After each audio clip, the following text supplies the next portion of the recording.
Mi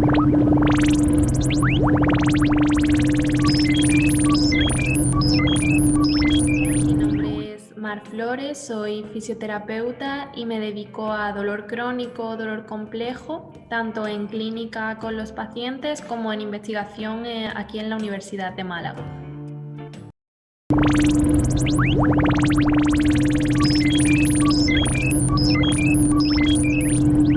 En este episodio de Uniciencias vamos a hablar sobre la investigación que hay sobre dolor y movimiento, aplicada en este caso a la fisioterapia deportiva, al baloncesto. Sobre todo vamos a ver los fundamentos teóricos de cómo podríamos hacerlo.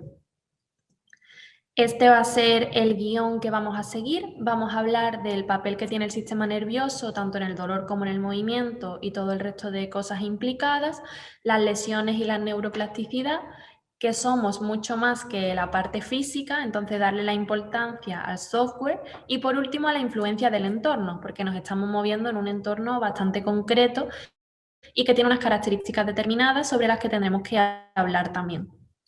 Los datos presentados en este episodio provienen de estudios de investigación que van a estar todos referenciados en la zona de abajo de la presentación por si se quiere ampliar información. Lo primero, el papel del sistema nervioso. ¿Por qué vamos a hablar del sistema nervioso? Pues porque es el sistema que gestiona tanto la planificación y preparación del movimiento como la ejecución de ese movimiento y, por supuesto, tanto el dolor y las lesiones como la vuelta al deporte del jugador, del deportista, que es lo que más nos interesa en este contexto. Y no podemos hablar del sistema nervioso sin hablar de la neuroplasticidad, porque el sistema nervioso no es algo físico, no es algo fijo y estático, sino que tiene una capacidad de remodelación, es plástico. Entonces puede sufrir cambios tanto funcionales como estructurales en respuesta a los estímulos y a la actividad.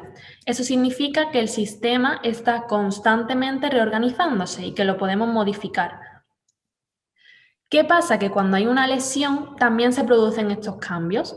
Entonces, si estuviéramos hablando, vamos a usar una metáfora, vamos a ver nuestro deportista como un ordenador. Si estuviéramos hablando de una lesión sería como un error en el sistema. El ordenador empieza a fallar de alguna forma porque se producen una serie de cambios. Hay pérdida de mecanorreceptores, se genera dolor, hay compensaciones motoras. Y claro, lo que nos cuentan los deportistas, ese no me siento bien del todo, me cuesta este movimiento más que antes, lo noto diferente, me molesta. Ese deterioro en su capacidad que nos están reportando puede tener un origen en parte en este sistema nervioso, entonces también debemos abordar eso, no solo la parte del tejido. Porque claro, lo que nos interesa, siempre uno de nuestros objetivos va a ser que nuestro deportista vuelva a la competición lo mejor posible y aprovechando todas nuestras herramientas. ¿Qué pasa? Que si dejamos esta parte de la que vamos a hablar fuera del tratamiento, estamos limitando nuestra capacidad para mejorar las posibilidades de ese jugador de pasar con buena nota los criterios de vuelta del return to play, ¿no? De vuelta a la competición. Y ahora pasamos a hablar de las lesiones. ¿Qué pasa normalmente, sin entrar todavía en las lesiones, cómo funciona el sistema?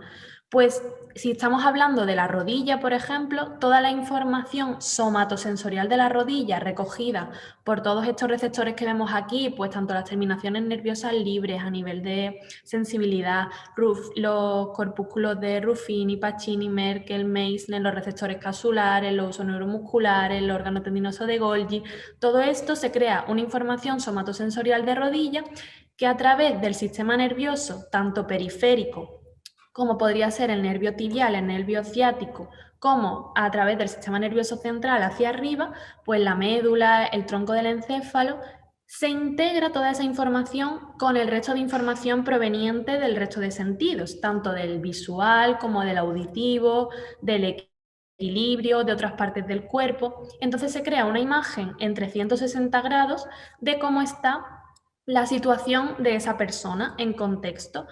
Y en función de eso, eso sería a nivel sensorial, se crea un mapa detallado de esa rodilla en nuestra corteza cerebral sensitiva. Como veis ahí, pues está todo nuestro cuerpo representado, la zona de la rodilla, que sería la que nos estamos dirigiendo ahora mismo. Esa sería la parte sensitiva. Eso pasa de la corteza sensitiva a la corteza motora, que es la que crea un plan motor diseñado en función de la información que ha recibido. Eso pues se modula, se refinan las señales y se genera una función motora, o sea, el movimiento de la rodilla viene determinado por toda esa información previa que hemos recogido y en función de la cual hemos generado ese plan motor.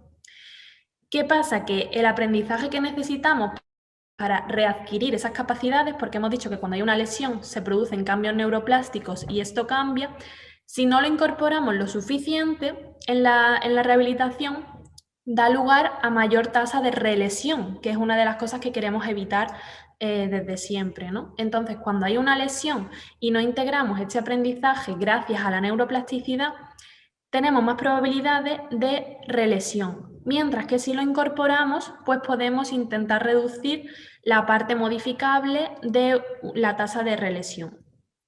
Porque estos cambios neuroplásticos, si no los resolvemos, pueden estar limitando, como hemos dicho, la función del deportista y, por tanto, su vuelta a la participación deportiva.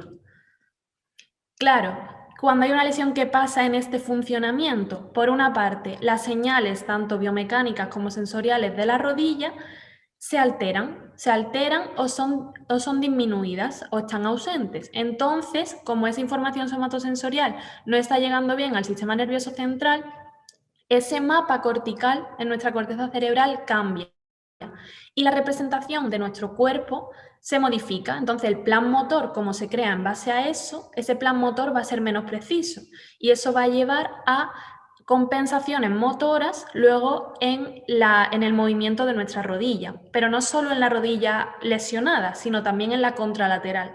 Entonces, todo esto tenemos que tenerlo en cuenta. Por ejemplo, tras una lesión ligamentosa, pues aquí podemos ver ejemplos de cambios que se suelen dar. Alteraciones en el sistema somatosensorial, la corteza motora, en el control visual motor. ¿Qué pasa? Que aparte de todo esto, eso sería a nivel somatosensorial y la parte biomecánica, digamos. Pero es que aparte, para un deportista tener un buen rendimiento motor y moverse lo mejor posible, eso implica una interacción muy grande en el sistema nervioso que no solo incluye esa parte, sino que también incluye la información del resto de sentidos, las capacidades y habilidades en ese momento de ese deportista, la velocidad de reacción, la toma de decisiones, las expectativas que tenga, la atención, las demandas del entorno, que ahora hablaremos del entorno, los miedos que tenga, el miedo al movimiento, las emociones que le generan, el estado del sistema en ese momento, su sistema completo, no solo la parte motora, las experiencias previas, las lesiones anteriores, la memoria y por último los pensamientos y creencias. Pues todo esto, todo ese movimiento se genera en base a toda esta información, entonces lo tendríamos que tener en cuenta también. Por tanto, tenemos que durante la recuperación integrar estos factores y desafiar al sistema, porque eso puede mejorar la transferencia de las adaptaciones que creemos en clínica a la actividad deportiva, a la vuelta, y mejorar los resultados del jugador tanto en el juego como por tanto en el contexto de la competición. Porque somos mucho más que la parte física. Volvemos a la metáfora del ordenador.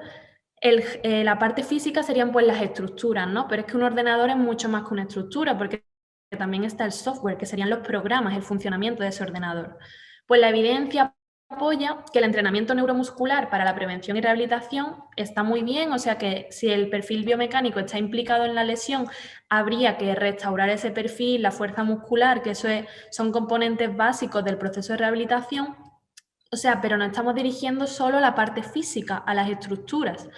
Entonces, cuando ocurre una lesión, nos iríamos a cargar los tejidos, ¿no?, de manera progresiva y adecuada hasta tanto el deportista como el equipo médico y de salud estamos satisfechos de que puede satisfacer las demandas de ese deporte, ¿no? En este caso del baloncesto. Pues entonces, pues vemos problemas de meniscos, roturas de ligamentos, esguinces, tendinopatías, fracturas, etcétera.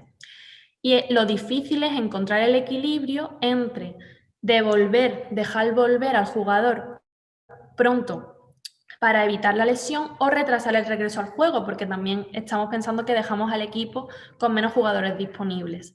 Pero es que la autorización para la vuelta al deporte, si la basamos en criterios temporales o funcionales, no garantiza que estemos volviendo de forma segura. Porque si lo basamos en criterios temporales, realmente eso no determina de ninguna forma lo preparado que está el deportista para las demandas del entorno. Solo es un poco una guía para el tejido, pero estamos hablando que somos mucho más que tejido. Y a nivel funcional, pues parece ser que solo un porcentaje de los atletas de alto nivel realmente alcanzan el nivel funcional necesario para volver al deporte antes de cuando ya esa lesión esté, cuando esté preparado el jugador después de la lesión. Entonces, está muy bien que nos dediquemos a toda la parte física y es necesario el estado del tejido, el perfil biomecánico, a la fuerza, a la función pliométrica, el equilibrio, pero estamos dejando de lado los componentes cognitivos y neurológicos. ¿Qué pasa con el software? ¿Qué pasa con el funcionamiento, con el programa? Entonces, podemos hacer más para mejorar la función y disminuir el riesgo de relesión de ese deportista.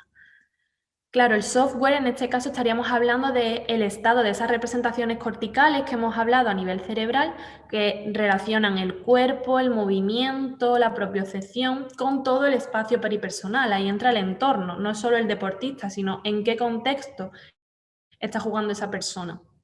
Un ordenador es mucho más que la estructura, entonces un deportista es mucho más que un tejido lesionado.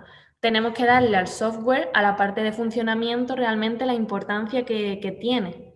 Entonces, no voy a ahondar aquí mucho porque sería para otra charla, pero el dolor ya sabemos que no es sinónimo de daño ni de lesión en el tejido, que puede ocurrir una lesión sin dolor y persistir ese dolor independientemente del estado del tejido. Entonces, sabemos que el dolor es un sistema de alarma, es una respuesta que da nuestro organismo cuando la percepción de amenaza es alta. Pero a veces ese sistema no está funcionando del todo bien y hay dolor, y se perpetúa ese dolor cuando a lo mejor el tejido ya está curado. Entonces, la idea de que el dolor refleja el estado del tejido realmente fue desechada hace varias décadas. Lo sabemos desde hace tiempo que esto no funciona así. Y que hay dolor que está asociado a lesión del tejido, que además es necesario para que ese tejido se recupere, el sistema nos está protegiendo, es una función, el dolor tiene función protectora, pero cuando ese dolor permanece, a pesar de que el tejido se haya curado o hayan pasado los plazos de curación, ese dolor ya no está asociado al tejido, ya está asociado a los cambios que estamos hablando neuroplásticos en el sistema nervioso. Ahí suele haber una sobreprotección que precisamente es lo que habrá que trabajar, porque muchas veces ya deja de ser necesario o surge porque está habiendo una percepción de amenaza y hay que recontextualizar esa amenaza.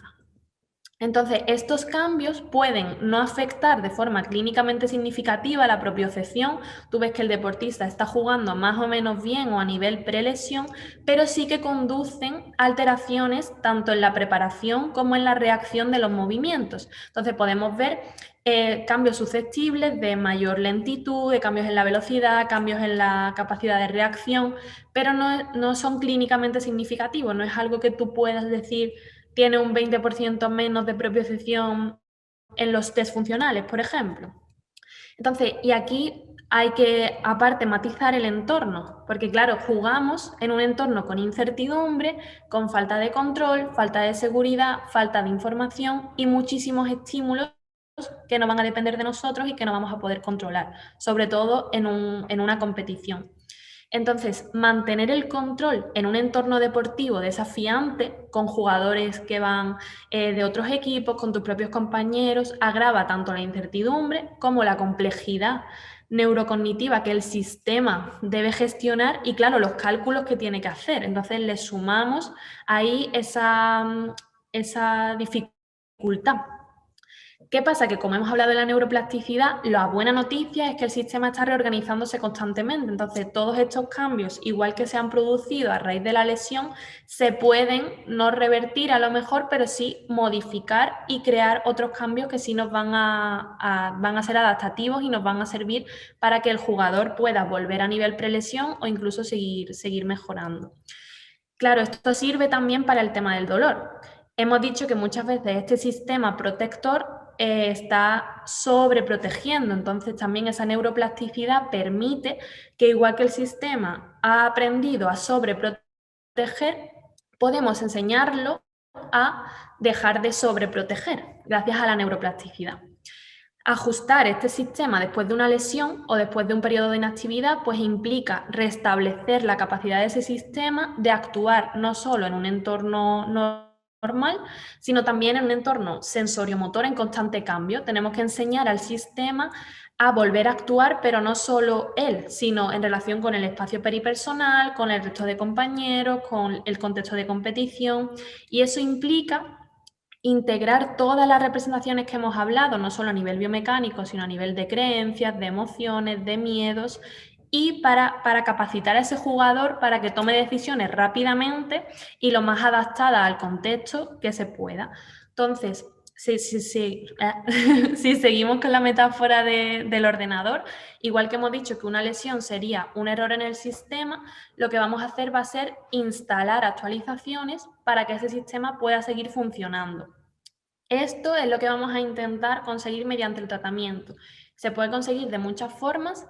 Aquí he puesto varias herramientas que tendríamos para conseguir esto. Entonces, pues la discriminación táctil, recontextualizar el dolor, el daño, la diferencia entre dolor y daño a nivel de tejido, a nivel de sistema, el entrenamiento cruzado, la imaginería motora, exposición gradual, entrenamiento sensorial y perceptivo, jugar con el foco interno, foco externo, herramientas de realidad virtual, tareas cognitivas, doble tarea. Hay infinidad de herramientas y las tendríamos que ir adaptando al deportista y al contexto. Y con esto termino. Muchísimas gracias al Unicaja por la oportunidad de dar este seminario y a Mario Bárbara por querer contar conmigo para que estuviera aquí. Así que nada, cualquier cosa, pues esas son mis redes, estoy disponible y muchísimas gracias.